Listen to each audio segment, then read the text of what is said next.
దేశవ్యాప్తంగా రోజు రోజుకి క్యాన్సర్ రోగుల సంఖ్య పెరిగిపోతూ ఉంది. దేశంలో దాదాపుగా 40 లక్షల నుంచి 50 లక్షల పైగా దేశంలో కేసులు నమోదవుతున్నాయని చెప్తున్న సంవత్సరానికి. అలాగే మహిళల్లో, చిన్నపిల్లల్లో, అలాగే పురుషుల్లో కూడా ఈ మధ్యకాలంలో కేసుల సంఖ్య పెరిగిపోతున్నాయి. ముఖ్యంగా బ్రెస్ట్ క్యాన్సర్లో బాధపడుతున్నటువంటి మహిళలు సంఖ్య గణనీయంగా పెరిగిందని చెప్తున్నారు. అయితే వరల్డ్ డే క్యాన్సర్ సందర్భంగా ఎలాంటి కేసులు పెరుగుతున్నాయి, అసలు ట్రీట్మెంట్ ఏంది, ఎందుకు కేసులు పెరుగుతున్నాయి, మనతో మాట్లాడిన విజయానంద రెడ్డి గారు ఉన్నారు, అపోలో డైరెక్టర్ క్యాన్సర్ ఇన్స్టిట్యూట్ సంబంధించి. సార్ నమస్కారం సార్. క్యాన్సర్ డే సో గుర్తు వస్తుంది, రాగానే క్యాన్సర్ గురించి మాట్లాడుకుంటాం. కానీ ఈ మధ్య కాలంలో దేశవ్యాప్తంగా చూసుకుంటే వరల్డ్ వైడ్గా మన దేశంలో కూడా సో ఏటా సంఖ్య 30%, 20% ఇంక్రీజ్ అవుతూ పోతా ఉంది క్యాన్సర్ రోగులకు సంబంధించి. సో ఎలా చూడొచ్చు దీన్ని? If you look 10 years back ప్రతి హాస్పిటల్ వాళ్ళు కాన్సన్ట్రేషన్ అంతా హార్ట్ మీద, యాక్సిడెంట్స్ మీద, ఇన్ఫెక్షన్స్ మీద ఉండేది. ఇప్పుడు చూస్తే ప్రతి కార్పొరేట్ హాస్పిటల్లో క్యాన్సర్ వింగ్ అనేది డెవలప్ అవ్వడం స్టార్ట్ అయిపోయింది. The focus is all mainly on the cancer. This is purely because the cancer incidence is growing. All the corporate hospitals, all the government hospitals, they want to have a cancer center in every hospital. Unfortunately, నేను 33 years నుంచి cancer practice చేస్తున్నాను. 33 years back, the cancer incidence was around 3 to 4 lakh cases per year in the entire country. Now it is 15 to 18 lakh new cancer cases every year. At any given point of time in the country, around 80 lakhs to 1 crore of cancer patients are undergoing treatment. So it's a huge number. If you look at across the country, there are so many cancer patients are undergoing treatment. So cancer incidence is growing. Why it is growing? It's multiple factors, mainly lifestyle changes. So I would call them as a preventable cancers. 60 to 70% of the cancers what we see today are all preventable only by modifying your lifestyle modifications anta. Lifestyle modifications enduku? What are lifestyle modifications? Which are causes for the 5 major diseases, not just the cancer. Paralytic strokes, hypertension, heart attacks, all these 5 major diseases are because of lifestyle modifications. So lifestyle modifications ante ముఖ్యంగా మన తినడంలోను, exercise లోపలలోను, these are the 2 major factors. So exercise అనేది లేకుండా పూర్తిగా exercise లేకుండా అనేది పోయింది. చిన్నపిల్లల్లో ఎవరు కానీ టీవీ పట్టుకొని, ఫోన్ పట్టుకొని, ఐప్యాడ్లు పట్టుకొని టీవీలు చూడడమే తప్ప బయటికి వెళ్ళి ఆడడం అనేది జరగదు. అలాంటప్పుడు చిన్నపిల్లలు గ్రోత్ సరిగా లేదు, ఆరోగ్యం సరిగా ఉండట్లేదు. 9, 8, 10, 9 years ప్రాంతంలోని అమ్మాయిలకి మెన్స్ట్రేషన్ స్టార్ట్ అవుతుంది. ఇవన్నీ హానికరమైనవి. సో దీని ద్వారా బ్రెస్ట్ క్యాన్సర్ ఇన్సిడెన్స్ పెరుగుతూ ఉంది, లంగ్ క్యాన్సర్ ఇన్సిడెన్స్ పెరుగుతుంది, oral cancers, food pipe cancers, gut cancers. So all these cancers are mainly because of poor exercise and bad nutrition. Bad nutrition అంటే ఒకప్పుడు మన చిన్నప్పుడు నేర్పించినది బ్యాలెన్స్ డైట్ ఉండేది. మన అమ్మ, మన తాతలు, ముత్తాతలు నేర్పించిన డైట్ ఇప్పుడు ఎవరూ పాటించట్లేదు.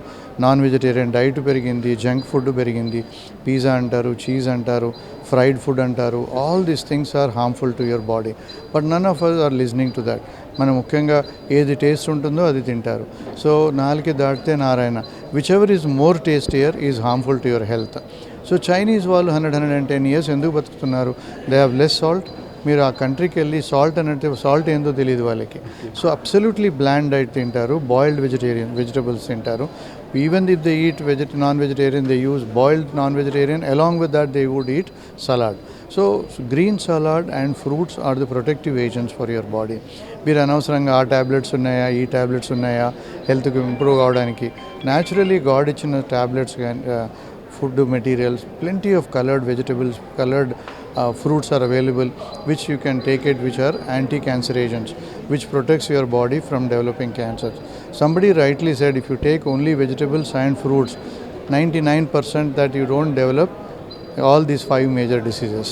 ఇవన్నీ కూడా ఈ లైఫ్ స్టైల్ చేంజెస్ కానీ, ఫుడ్ హ్యాబిట్స్ కానీ మెట్రోపాలిటన్ సిటీస్లోనే అవుతున్నాయి. సో క్యాన్సర్ కేసెస్ ఇక్కడ వస్తున్నాయని. కానీ గ్రామీణ వాతావరణంలో కూడా ఈ మధ్య మహిళలకు కావచ్చు, పిల్లలకు కావచ్చు, పురుషులకు కావచ్చు కేసెస్ పెరిగిపోతుంది. వాళ్ళు కూడా మృత్యువాత పడుతూ ఉన్నారు.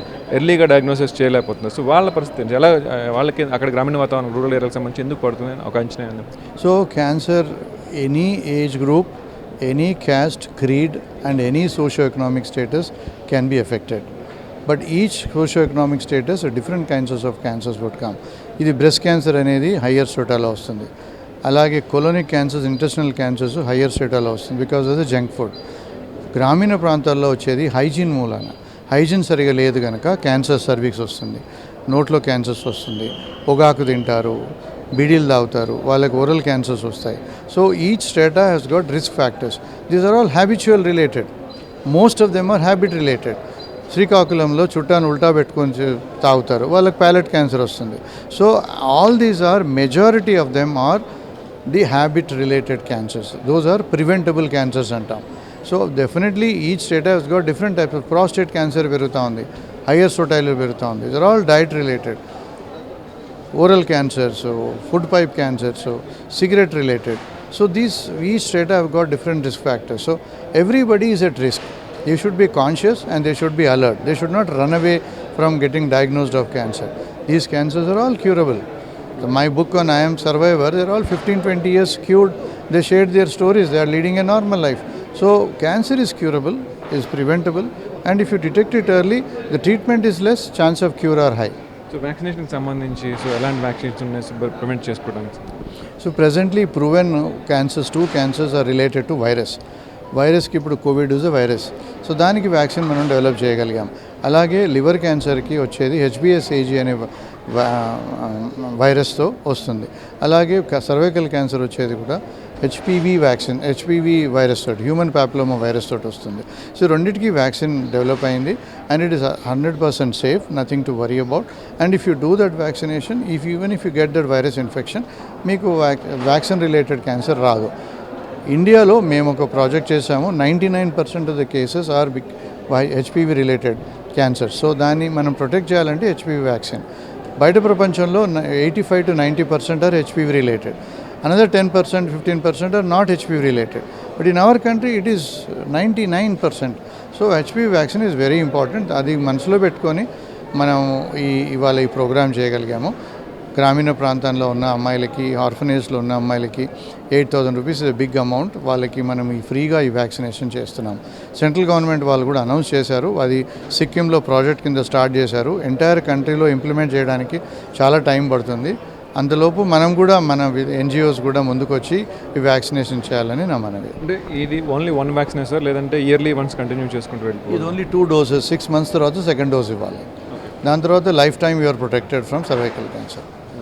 సో దాంతోపాటుగా చిన్న పిల్లల్లో కూడా, ముఖ్యంగా పుట్టిన పిల్లల్లో కూడా ఈ మధ్య క్యాన్సర్ కేసెస్ చూస్తూ ఉన్నాము. సో దానికి సంబంధించి హెరిడిటీ లేకపోయినా, వంశపరంగా అంటే తల్లిదండ్రులు లేకపోయినా కూడా కనిపిస్తూ ఉన్నాయి కేసు. ఎలా చూడొచ్చు? ముఖ్యంగా పిల్లల్లో పెరుగుతున్నటువంటి వాటికి ఎలాంటి జాగ్రత్తలు తీసుకోవాలి? సో మా క్యూర్ ఫౌండేషన్ కూడా స్థాపించిన దాని వాళ్ళ కొరకే. చిన్న పిల్లల్లో కూడా క్యాన్సర్ వస్తుంది. మెజారిటీ వాళ్ళకి తెలియదు క్యాన్సర్ వస్తుంది పిల్లల్లో. కంటి క్యాన్సర్లు, ర్యాబ్డోమైసార్కోమా, ఇవింగ్స్ ట్యూమర్, చాలామందికి కంటి క్యాన్సర్ లెస్ దెన్ 6 years వాళ్ళకే వస్తుంది. అది కాక లుకీమియాస్, బ్లడ్ క్యాన్సర్స్ కూడా చిన్న పిల్లల్లో వస్తుంది. వీళ్ళందరికీ గుడ్ థింగ్ ఏంటంటే 90% of them get cured with a proper treatment. So వాళ్ళకి సంబంధించి మేము మా దగ్గర క్యూర్ ఫౌండేషన్ అనేది స్టార్ట్ చేసాము. వీళ్ళకి సరైన టైంలో సరైన ట్రీట్మెంట్ చేయగలిగితే వీళ్ళని క్యూర్ చేయొచ్చు అనే ఉద్దేశంతో ఈ అపోలో క్యాన్సర్ హాస్పిటల్లో క్యూర్ ఫౌండేషన్స్ 2003లో స్థాపించబడ్డది. అరౌండ్ 1,600 పేషెంట్స్ మేము వాళ్ళకి సపోర్ట్ చేయగలిగాము. So this is very important. చిన్నపిల్లల్లో కూడా ఏమీ వాళ్ళు చేసిన తప్పు లేదు, వాళ్ళు చేసిన పాపం లేదు. But they are not genetically related cancers అయినా కూడా వాళ్ళకి చైల్డ్హుడ్ క్యాన్సర్స్ మ్యుటేషన్ ద్వారా, అన్నోన్ మ్యుటేషన్స్, ఎందుకు మ్యుటేట్ అవుతాయో కూడా తెలియకుండా వచ్చే క్యాన్సర్స్ ఉన్నాయి. తప్పు చేస్తేనే క్యాన్సర్ వస్తుందా? తప్పు చేయకుండా కూడా క్యాన్సర్ రావచ్చు. ముఖ్యంగా చాలామంది నేను ఎప్పుడు ఎవరికి తప్పు చేయలేదు, ఎవరికి హాని చేయలేదు, ఎప్పుడు నాన్ వెజ్ తినలేదు, 3 నామాలు పెట్టుకొని పొద్దున్న లేచి దేవుడికి ప్రమాణం చేస్తాను, నాకెందుకు వచ్చింది క్యాన్సర్ అంటారు. దానికి ఒకటే చెప్తాను, యాక్సిడెంట్లు ఎందుకు అవుతాయి? స్టాండర్డ్గా అన్ని రూల్స్ ఫాలో చేసిన వాళ్ళకి కూడా there are 10 to 15% chance of having a road accident. ర్యాష్గా డ్రైవ్ చేసే వాళ్ళకి 80% ఛాన్సెస్ ఉంటాయి. సో ఇది కూడా అంతే. మీరు ప్రొటెక్ట్ చేయగలుగుతారు 70 to 80% వరకు. 20 to 30% కారణాలు లేకుండా వచ్చే క్యాన్సర్లు కూడా ఉన్నాయి. సో దాని గురించి మనం మాట్లాడకూడదు, ఆలోచన చేయకూడదు.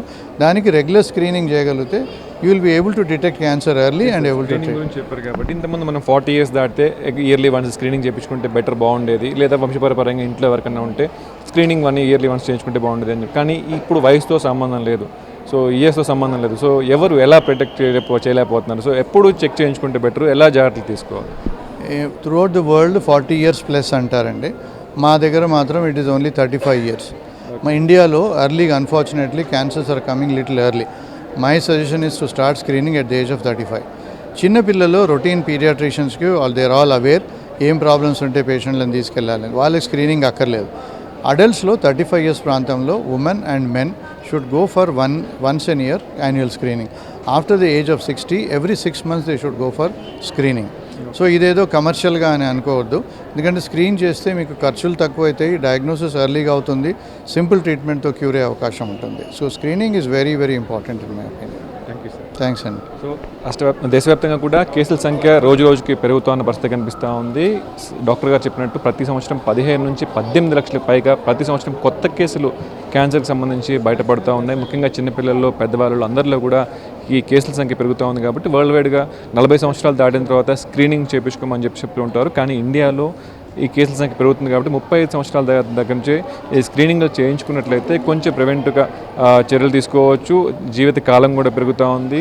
దానికి సంబంధించిన మెడిసిన్స్ కూడా త్వరగా తీసుకుంటారు కాబట్టి క్యూర్ అయ్యే ఛాన్సెస్ ఎక్కువ అని చెప్తున్నారు. మొత్తం మీద అయితే భారతదేశంలో అయితే దేశవ్యాప్తంగా కేసుల సంఖ్య అయితే రోజు రోజుకి పెరుగుతుంది కాబట్టి జాగ్రత్తలు మస్ట్గా తీసుకోవాలని చెప్పేసి డాక్టర్స్ చెప్పిన పరిస్థితి అయితే కనిపిస్తుంది. వీడియో బాలరాజుతో ప్రవీణ్, ఏబీ ఆంధ్రజ్యోతి, హైదరాబాద్.